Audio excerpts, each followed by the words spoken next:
Alright, so today I'm going to give you 15 tips for breeding ball pythons, and some of these tips may be completely different than what you've seen on the internet. As a matter of fact, when I first started in ball pythons, essentially what I did is I went through all the different breeders and looked at all the techniques that they were using from one breeder to another, looked at some of the successes they've had, and actually picked some stuff that was not really mainstream that pretty much simplified a lot of things, and it didn't really complicate things. As a matter of fact, it's been working fantastic for me. I've been having some really good success breeding ball pythons. I probably get over 100 eggs a year, and the number of slugs, the number of infertile eggs that I get is very low, and my hatch rates have been really high as well. So today I'm going to go through all 15 and give you some tips for breeding ball pythons. Alright, so tip number one for breeding ball pythons, and that is there is no breeding season for ball pythons. And this may come as a surprise to a lot of people. As a matter of fact, if you go to Google and do a quick search and you say, when is the breeding season? They'll actually tell you, in most cases, it's September, October, and November. And that is when most people start their breeding season. They actually start pairing up their snakes.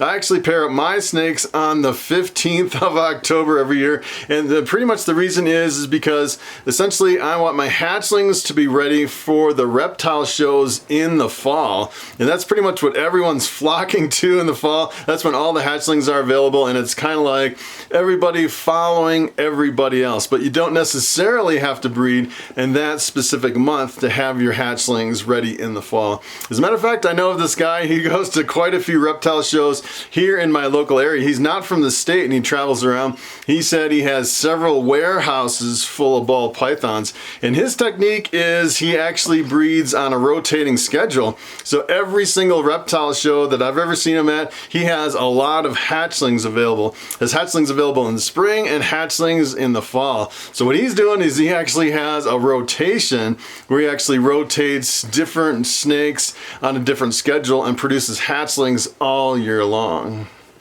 Alright, so the number two tip is that you should pay attention to the weight of your snakes in grams. There's a minimum weight for breeding snakes, and for females, pretty much across the board, people say that 1,500 grams is the minimum for breeding your snake. If you breed them any younger than that, you risk the snakes actually running into problems. Sometimes they can get egg bound, and I've heard some people actually having females that pass away breeding them too young, so you really want to pay attention to that. And I would say there's really no maximum size on females. The bigger they get, the bigger clutch of eggs you can get.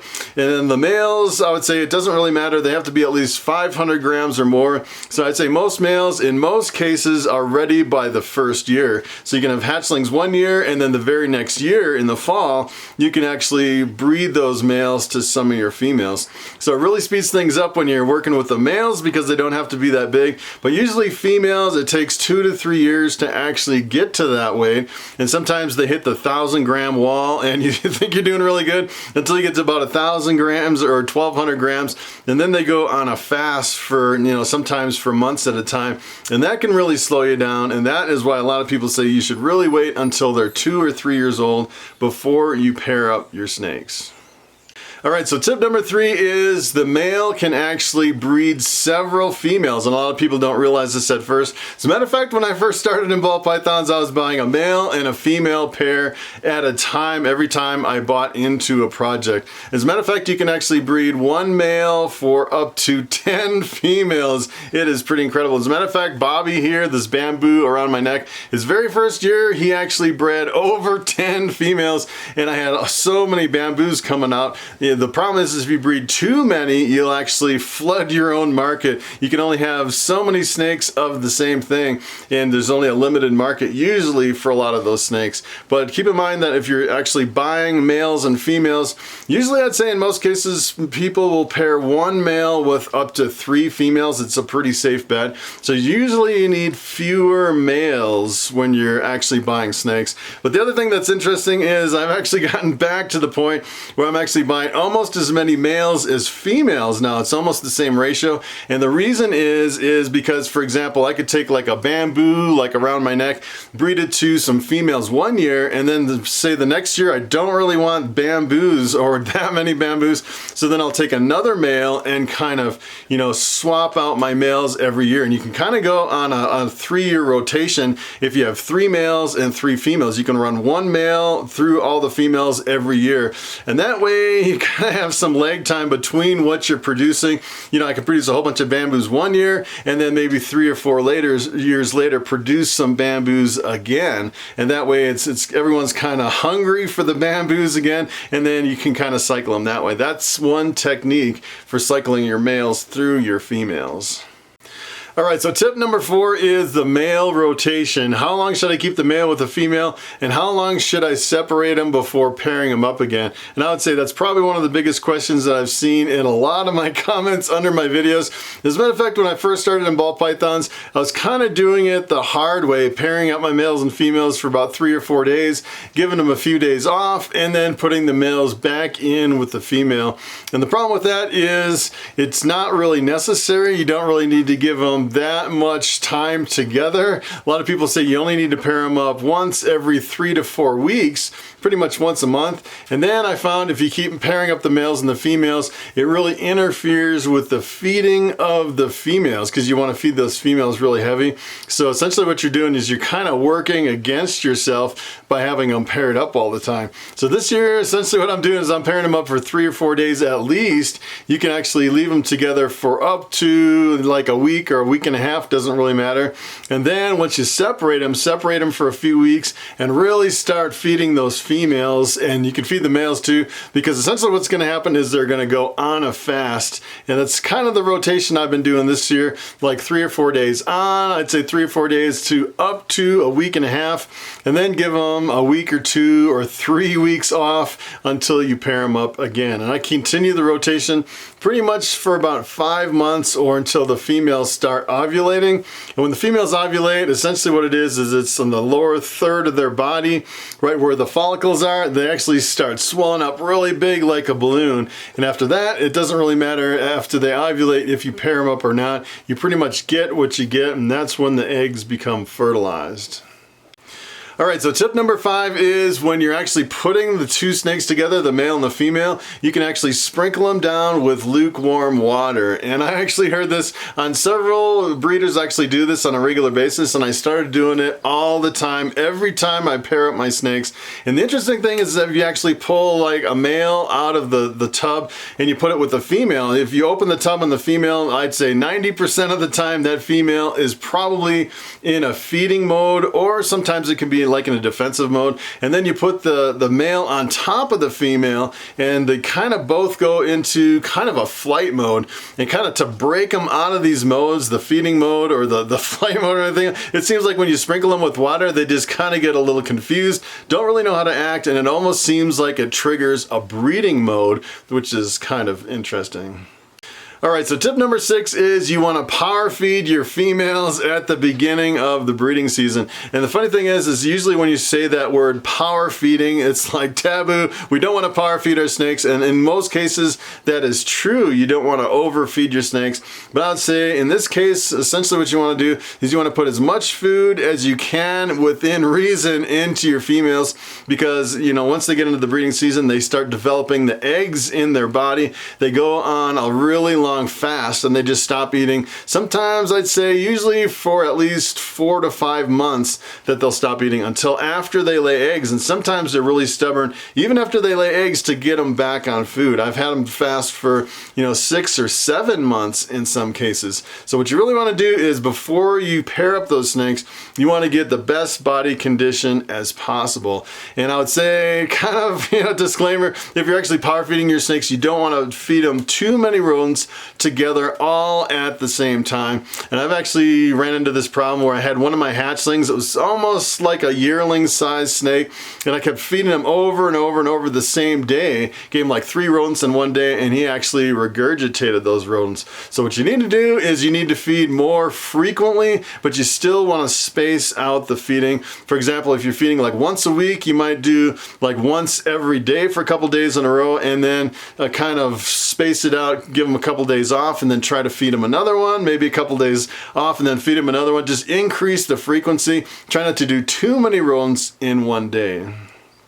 Alright, so tip number 7 is you may want to consider postponing breeding some of your females. And this is especially true with young snakes. As a matter of fact, I've seen quite a few comments under my videos of people breeding ball pythons at 1,000 grams for the females. And the problem with this is it's not really up to the recommended 1,500 grams. If you actually go below that, you can risk the life of your snake. It can actually get egg bound, and those females can actually die. So that is probably the biggest reason. And another reason is, especially for a breeder, if you think about the body size of the snake and the number of eggs that you get, the bigger the snake, the more eggs you can actually get, especially if you have I've pretty much seen the biggest clutch size on ball pythons. You can actually get up to 16 eggs on some of these really big female ball pythons. Versus if you have a really small snake, you might get 6 or 7 eggs. That's pretty much the average. So you really want the biggest female possible to get the most eggs. And the problem is if you start with a really young female, like 1,000 grams, you pair it up with a male, a couple months into the breeding season, that female is going to start fasting and pretty much fast for months and months until it lays eggs. And then you have a really short window to try to get a bunch of food into that female before the next season. And what you really end up doing is you're kind of chasing the breeding season, trying to get the female up to size for the next season, where it's essentially what you're doing is you're keeping the female too small. It's not really getting a lot of weight on it because you keep breeding it every year and every year. Versus if you were to actually wait for like 3 years and say you could consistently feed that female every single week for 3 years straight, you'd end up with a really big snake. And then if you started breeding it, you'd probably get larger clutch sizes, and you would end up in the end making more hatchlings from that female. Alright, so tip number 8 is don't forget to balance your rodent supply with the fasting in the breeding season. And it's funny because I produce my own rodents here, and I started, really cranking out a lot of rodents, especially at the end of the year when I have a lot of hatchlings. And then I sell all my hatchlings, and then all my males and female breeders go off of food for months at a time. So I pretty much have these wild swings where I'm producing a lot of rats for my snakes, and then I pretty much get to the point where I don't really want to produce that many. As a matter of fact, in the off season, I had an excess of rodents, and I brought it to the pet store, and I was wondering if the pet store would actually buy them. And they're like, yeah, nobody's snake is eating right now. We don't want your rodents, because it's kind of the off season where nobody has hatchlings. They're all sold, and then all of the breeders are fasting. So you really want to consider balancing your rodent supply with the fasting. Alright, so tip number 9 is breeding temperatures, and this is where my operation is completely different than everyone else's. As a matter of fact, if you look at a lot of these reptile thermostats, like the Herp stats and like the VE300 and all that, they all have night drops built into it. At the very beginning of the ball python craze, every single person that I looked at always did a night drop during the breeding season. Essentially what they do is they reduce the temperature of the ambient room temperature of their reptile room, and they also reduce the temperature of the hot spot. As most people would consider that a trigger to breeding. And then I was actually, the funny thing is when I first looked at all these temperatures, I was looking at everybody across the board, all these breeders, and it seemed like every single person was using different hotspot temperatures and was doing different changes as far as the high and the low temperatures. And I had this whole spreadsheet with all these different temperatures from all these different people, and it was just so confusing I couldn't keep track. And then I finally found one breeder who never changed their temperature, and they were telling me about their success, where they had some incredible success, with the hatchlings and the numbers of eggs and everything. And I was like, that sounds like the easiest way to do it. As a matter of fact, when I first started into ball pythons, the very first year I started adjusting my temperatures, doing the night drop like everybody else. And what I found is actually when you change the temperature, if you go lower or higher, you'll actually get a lot of the snakes snakes to go into kind of like an artificial fast, which is interesting. Seems like they're really sensitive to changes in temperatures. As a matter of fact, I had my heater go out once. I have a little space heater and it's stuck on the high position, and instead of like the normal 82 degrees, I came in here, it was like 88 or 89. Still in a good temperature range, but it didn't really cook my snakes. But the funny thing is just that increase in temperature actually caused most of my snakes to go off of food. And every time I lower the temperature, if I lower it like 3 or 4 or 5 degrees, they'll go off of food as well. So I started thinking about it as, you know, if you go into the beginning of the ball python breeding season, the last thing you want is for your females to go off of food. You want to get as much food into those females as possible. So at the beginning, I pretty much decided, all right, I'm not going to do a night drop. I'm not going to change the temperatures at all year round. I pretty much do a 90-degree hot spot and anywhere between 82 and 84 for an ambient temperature, and I've been having fantastic success. Okay, so tip number 10 is lighting. And when it comes to ball pythons, you really don't need a specific number of hours of light. As a matter of fact, I used to breed canaries a long time ago, and canaries are extremely sensitive to the number of hours of light. You have to have kind of a gradual increase and a gradual decrease, and it's definitely not the same with ball pythons. Although I would say you probably want to have a light cycle where you have days and nights, because, you know, ball pythons are essentially nocturnal, and in the night is pretty much in the late evening is when I feed on my ball pythons. You really don't want to try to feed in the morning, because I can almost guarantee almost none of your ball pythons will eat. But when it comes to light, they're not really that sensitive. You don't really need a specific schedule of an increase and decrease in the hours of light. All right, so tip number 11 is watch for fighting when you're pairing up your ball pythons. As a matter of fact, a couple years after I was into snakes, actually someone sold me their collection of female ball pythons, and I put them in this rack over here. And I was actually, at the time, I was really trying to get a lot of bamboos. I was moving Bobby here through all the females, pretty much doing, you know, 3 or 4 days on one, moving them to the next tub and the next tub, and I got about halfway through, and I moved Bobby into this other tub, and I started hearing this sound. I was like, what is going on? It sounded like an earthquake, like the whole rack was shaking. Come to find out, there was actually a male in that collection of females that I bought. Didn't even realize it. Apparently the guy didn't pop it right, and I took his word for it, didn't probe the snake. And let me tell you, when I opened that tub, Bobby came flying out of that tub. I thought he was just gonna fly out right into my hands. It was pretty crazy. I've never seen such extreme fighting. They didn't really get injured, but I would imagine if I would have kept them in there, they could have done some damage. All right, so tip number 12 is incubation temperature. And once you finally get those ball python eggs, you want to incubate them at about 89 or 90 degrees for about 60 days. And the funny thing is a lot of people are really obsessed over the precise incubation temperature. It doesn't have to really be that precise. As a matter of fact, if you incubate a few degrees above, you'll actually hatch out your snakes a few days earlier. And if it's a little bit colder, they'll hatch out a couple days later. And the interesting thing is I actually had a malfunction on my incubator this year, and I have my incubator in a really cold basement that's like in the mid 60s. And what happened is my circulation fan inside the incubator went out and to stop circulating the air. And the very bottom shelves of my incubator went down to probably the mid 60s for about 2 weeks when I had first had eggs in there. And the funny thing is I caught it after 2 weeks, brought it back up to temperature. All the eggs hatched, but most of those hatchlings were actually females, which was really interesting. And I know a lot of people say that you can't, you know, determine the gender of your offspring by changing the incubation temperature like you can with some reptiles. Some reptiles, you change the temperature and you get different ratios of males to females. And as far as I know, it's never been proven with ball pythons, although I don't think I want to try that experiment again and bring my eggs down to 65 the first 2 weeks of incubation. It's a little bit risky. I don't think I'll do it again, but I just thought it was interesting, the ratio of males to females at that low temperature.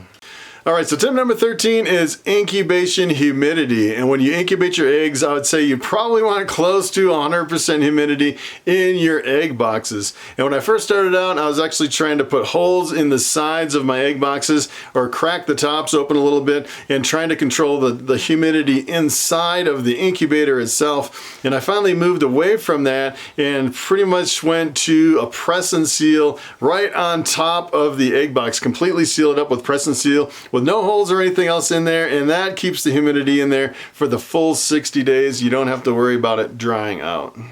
All right, so tip number 14, the incubation substrate inside of your egg boxes. So when you have your eggs, you actually want to put them inside of some kind of a box in an incubator at 90 degrees, and you can use a variety of different substrates. And most people will say to keep the water away from touching the egg. So you don't want water dripping down on the eggs from condensation. You don't want the eggs directly sitting in any type of water. And I would say I've seen so many types of different substrates for egg boxes. I'd say pretty much most people do like a vermiculite water mix and put the eggs right into the vermiculite, kind of like a wetted vermiculite. It's not really soaking, but just enough vermiculite. I pretty much do the same thing, 50-50 water and vermiculite by weight, mix it together, and then what I actually do is I put like an egg crate kind of grating on top of it so the egg sits up above it and doesn't directly touch the vermiculite. Some people put it right on the vermiculite. Some people use perlite in water.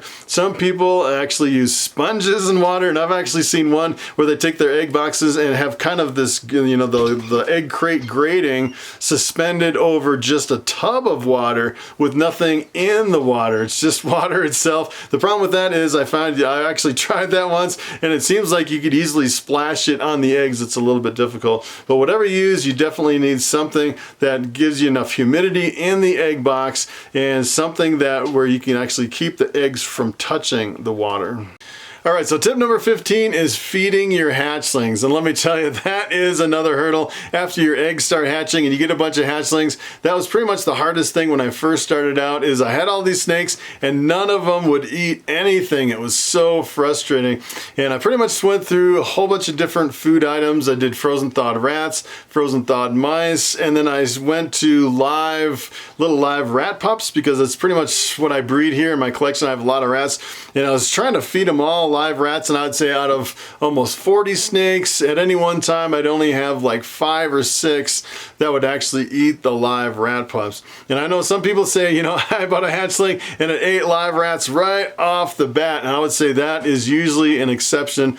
In my experience, the only thing they'll reliably eat is mouse hoppers, live mouse hoppers. As a matter of fact, I went to the store and I was like in a panicked frenzy. I was like, my hatchlings won't eat, what do I do? And he said, here, try this, and he sold me a whole bunch of live mouse hoppers, and I put them in there, and every single snake ate all of them the very first day. And it was then I knew that live mouse hoppers were the trick.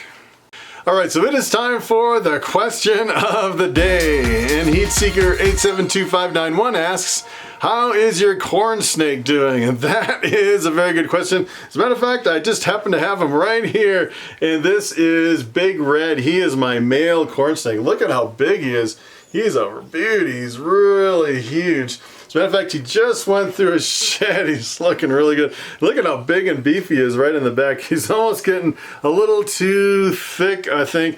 I was actually feeding him small rats, and this snake, let me tell you, talk about a snake that can eat. This thing will eat as much as you can feed him. You have to limit feed this guy, because he's just a tiger when it comes to eating. It's pretty amazing. But you know, corn snakes are really squirrely, not like a ball python that's just gonna kind of sit on your shoulder. He's just like all over the place, just going and going and going. As a matter of fact, I was handing this to a lot of kids at the reptile shows, and they're like, that just moves too fast for me. I just can't handle that snake. You need to go back to a ball python. And I've never really had a corn snake, so this is just kind of playing around, dabbling in corn snakes just to see how cool he really is. This is a really cool snake. Probably what I'll do is I'll probably get rid of this guy, maybe trade him for a boa when I get into boas. Right now he's living in my boa tub, but this guy is just really beautiful snake. Don't think I'll actually breed him, but he is a really cool pet, and he just keeps going and going and going, just moving and moving. So that is pretty much it. Thanks for watching, and I will see you next time. bye.